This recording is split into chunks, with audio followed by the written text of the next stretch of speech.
Policy notes. Today topic labor welfare and skill development department. Okay, let us see. uh, Introduction. The labor welfare and skill development department aims to improve the working atmosphere for workers in organized and unorganized sectors, to ensure their welfare through implementation of new policies, programs and schemes. Laws enforced by the department. Laws relating to industrial relations. First, Industrial Disputes Act 1947. Industrial Disputes Act 1947. The Industrial Disputes Act is a social legislation that tries to maintain a balance between the interest of labor and industrial growth by ensuring industrial peace and harmony. In Tamil Nadu, there are 18 labor codes for adjudicating upon the industrial disputes that are referred to it by the state government. Next one, the Industrial Employment, that is Standing Orders Act 1946. Industrial Employment Act 1946. That's Employment Act means Standing Orders Act. This act is applicable to the establishments where 20 or more workers are employed. The Trade Unions Act 1926. This act provides for the registration of trade unions and also certain privileges and protection to the registered trade unions. Next, laws relating to wages. The Payment of Wages Act 1936. Wages must be paid by employer before the 7th day of a month where the number of persons employed is less than 1000, and before the 10th day if the number is more than 1000. Next, this act applies to employed persons with wages up to rupees 24,000 per month. Next topic, the Minimum Wages Act 1948.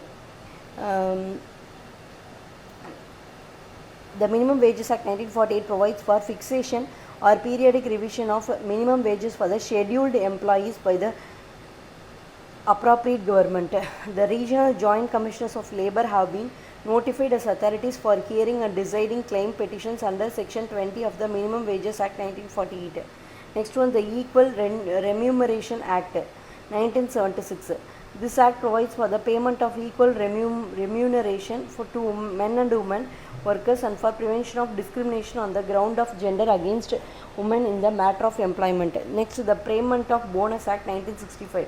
The act provides for the payment of bonus to persons employed on the basis of profit or production or productivity in factories and establishments where 20 or more persons are employed. To be eligible for bonus, the employee's salary must not exceed 21,000 per month and they should have worked in the establishment at least 30 days in an accounting year. Next, laws relating to regulation of employment and working conditions. The Tamil Nadu Shops and Establishment Act 1947.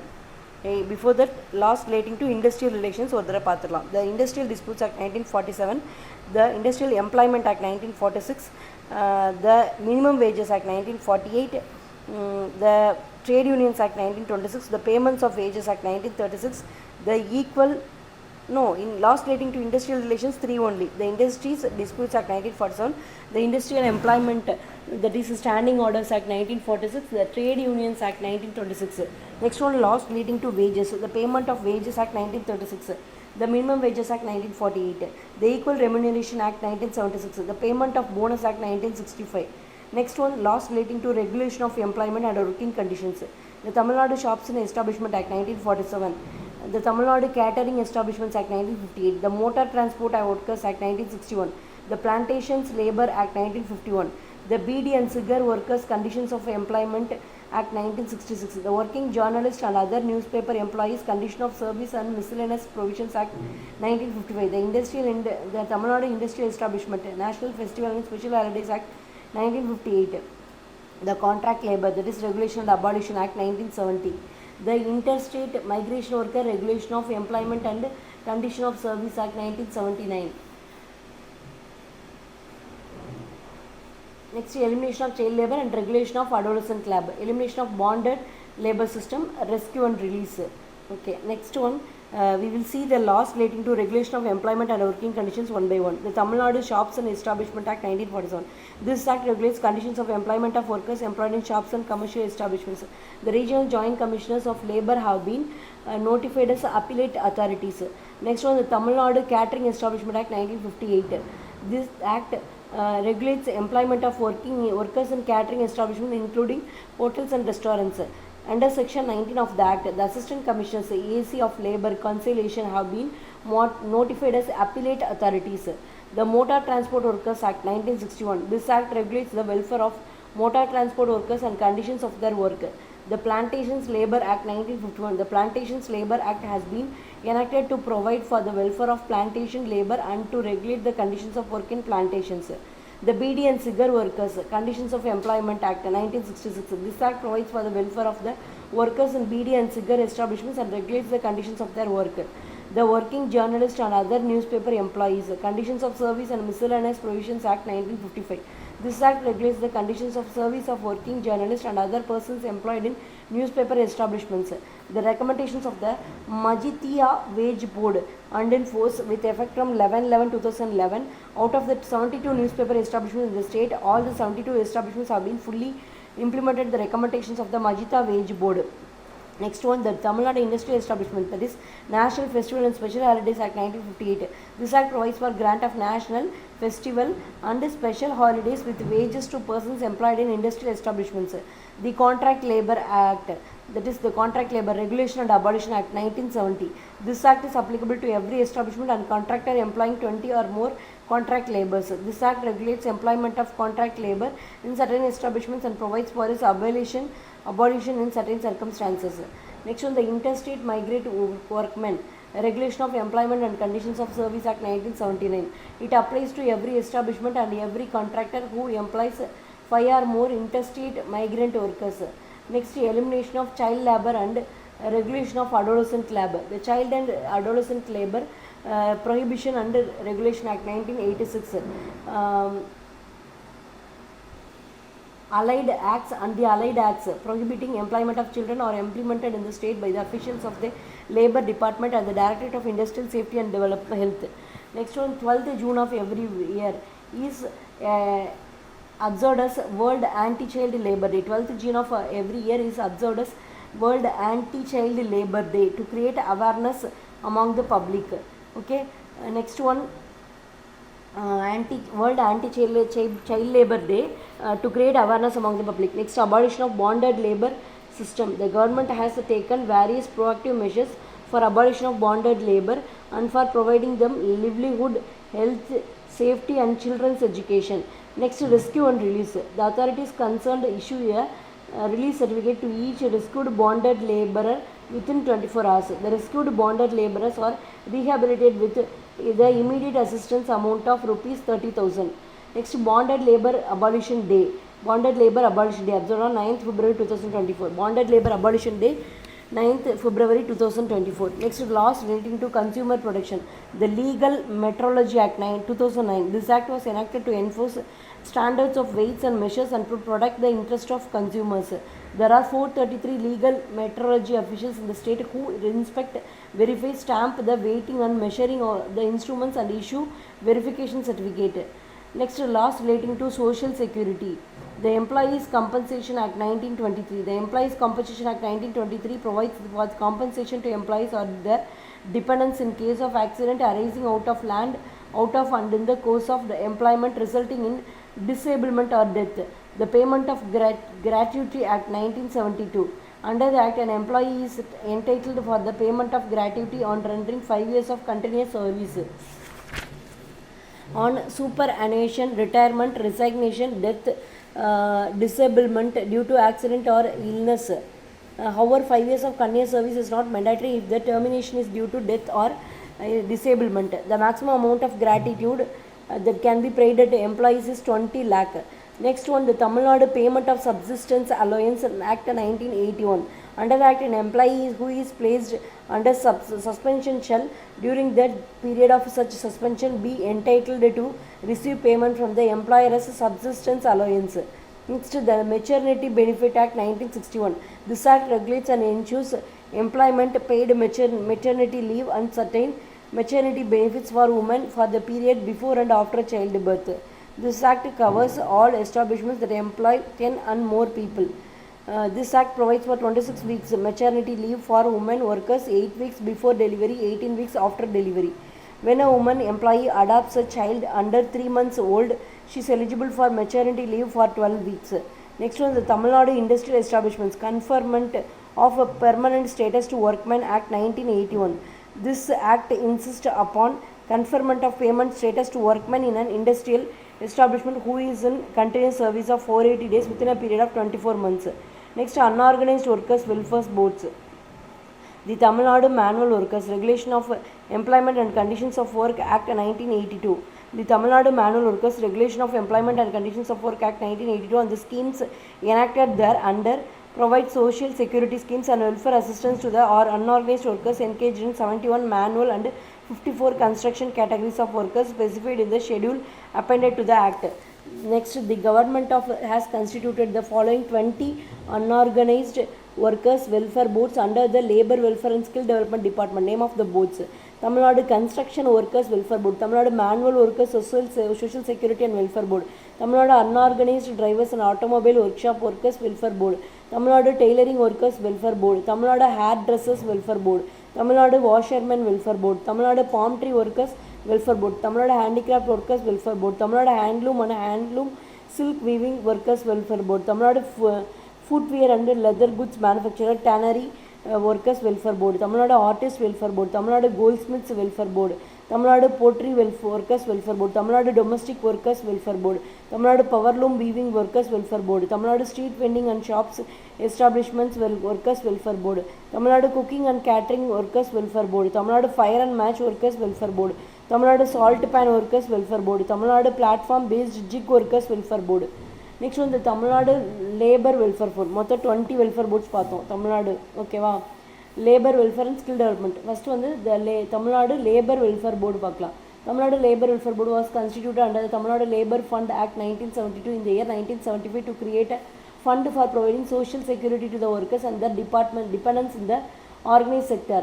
Jiva Illam is a guest house in Chennai, was constructed to provide accommodation to representatives or workers. A monthly Tamil magazine, Ulaipavar Ulagam, a monthly Tamil magazine, Ulaipavar Ulagam, which contains important court judgments and articles are published for the benefit of employees and employees. Next one, Tamil Nadu Institute of Labour Studies. The Tamil Nadu Institute of Labour Studies was established by the Government of Tamil Nadu in 1973. It was registered under the Tamil Nadu Societies Registration Act and functions as a society from 1988. This institute is functioned at Ambattur, Chennai. Next, Tamil Nadu Academy of Construction was established at Tayyur Village, Chengalpattu. Tamil Nadu Academy of Construction was established at Tayyur Village, Chengalpattu. Next, Directorate of Industrial Safety and Heal. Directorate of Industrial Safety and Heal. Training Center for the workers of fireworks factories established in the Sivagasi. Training Center for the workers of fireworks factories established in Sivagasi. Next, eradication of child labor in factories. The employment of children under the age of 14 years is prohibited as per the provisions of Section 67 of the Factories Act 1948 and Child and Adolescent Labor Prohibition and Regulation Act 1986. Next, உயர்ந்த உழைப்பாளர் விருதுகள். தமிழக அரசின் உயர்ந்த உழைப்பாளர் விருதுகள் are awarded every year to encourage the workers who give valuable suggestions to improve productivity, working environments and safety standards. Next one, Department of Employment and Training Employment Wing. Employment Portal www.tnvelaivaaipu.gov.in. The Tamil Nadu portal carries out all the functions of the department like registration of job seekers, renewal of registration, registration of additional qualifications and nomination of job seekers for the notified vacancies through online mode transparently. Next, virtual learning portal https tamilnaducareerservices.tn.gov.in. Virtual learning portal was launched to provide online learning resources for competitive examinations, video clips, audio recordings, updated exam syllabus, unit test, sample test for various competitive examinations conducted by various recruiting agencies have been uploaded in this website. The resources are available in English and Tamil languages. Unemployment Assistance Scheme for Unemployed Youth. This scheme provides financial assistance to unemployed youth. This assistance is given for 3 years to the applicants who have registered and are waiting for more than 5 years in the live registrars of district employment and career guidance centers. Next, qualification assistance per month rupees. SSLC failed 200 rupees, SSLC passed 300 rupees, HSC passed 400 rupees, degree passed 600 rupees. Next, Tamil Nadu Private Job Portal www.tnprivateJobs.tn.gov.in. Tamil Nadu Private Job Portal connects employers and job seekers directly through online mode and functions to facilitate employment in the private sector. Next, State Career Guidance Center. State Career Guidance Center has been functioning at Gindi, Chennai. State Careers Guidance Center has been functioning at Gindi, Chennai. This center focuses on assisting the youth in making informed career decisions, mainly through psychometric test and individualized counseling programs. Now under the Paravi scheme, psychometric test and career counseling programs are conducted to the first time young petty offenders in association with the Greater Chennai Police Department of Employment and Training Wing. Next topic, Department of Employment and Training Wing. National Apprenticeship Promotion Scheme, NAPS, to increase the engagement of apprentices in industries. Union government launched this scheme during the year 2016 to provide financial incentives to the establishments encouraging apprentices under the Apprentices Act 1961. The scheme is extended to continue as National Apprentices Promotion Scheme 2, NAPS 2, since 2023. Dr. Radhakrishnan Best Instructor Award. Dr. Radhakrishnan Best Instructor Award. Best Teacher Award in the name of Dr. Radhakrishnan Award is given to 12 best teachers. Principal 1, Principal 2, Training Officer 2, Assistant Training Officer 4, Junior Training Officer 4 of government ITIs every year who show exemplary performance in imparting skill training. This award comprises a cash prize of rupees 10,000 each along with a merit certificate. Okay, next one, Directorate of Medical and Rural Health Services. Employees State Insurance Scheme. Employees State Insurance Scheme is a comprehensive social security scheme for insured persons and their families working in the organized sector. The Employees State Insurance ESI scheme is administered by a duly constituted corporate body called the Employees State Insurance Corporation as per the provisions of the ESI Act 1948 enacted by the Parliament under the Ministry of Labour and Employment. Next, eligibility criteria for enrollment in the ESI scheme. The ESI scheme applies to all non-seasonal factories and other establishments wherein 10 or more persons are employed. The employees drawing monthly salary up to 21,000 are eligible for enrollment in the ESI scheme. The ESI scheme is also applicable to employees who are differently abled due to autism, cerebral palsy, mental retardation, multiple disabilities, and drawing monthly salary of rupees 25,000. Next, the employees earning up to rupees 176 a day are exempted from payment of their share of contribution. Next, scheme funding. The Employees State Insurance Scheme (SIS) is financed by monthly contributions from employees and employers at a fixed percentage of a sum equivalent to 0.75% and 3.25% of wages respectively. The ESI Corporation and the state government share expenditure in the ratio of 7:1. Network of ESI hospitals. In Tamil Nadu, medical care is catered to insured persons and their family members through a network of 11 ESI hospitals. Next, Rajiv Gandhi Shramik Kalyan Yojana. Unemployment allowance is payable in case of involuntary loss of employment due to closure of factory, retrenchment of permanent invalidity due to non-employment injury, and payment of contribution before the loss of employment. The scheme is payable for a maximum period of 2 years during lifetime, in which 50% of the average daily wages for the first 12 months and 25% for the next 12 months, apart from medical treatment up to 24 months. That's all. Okay, on the topic.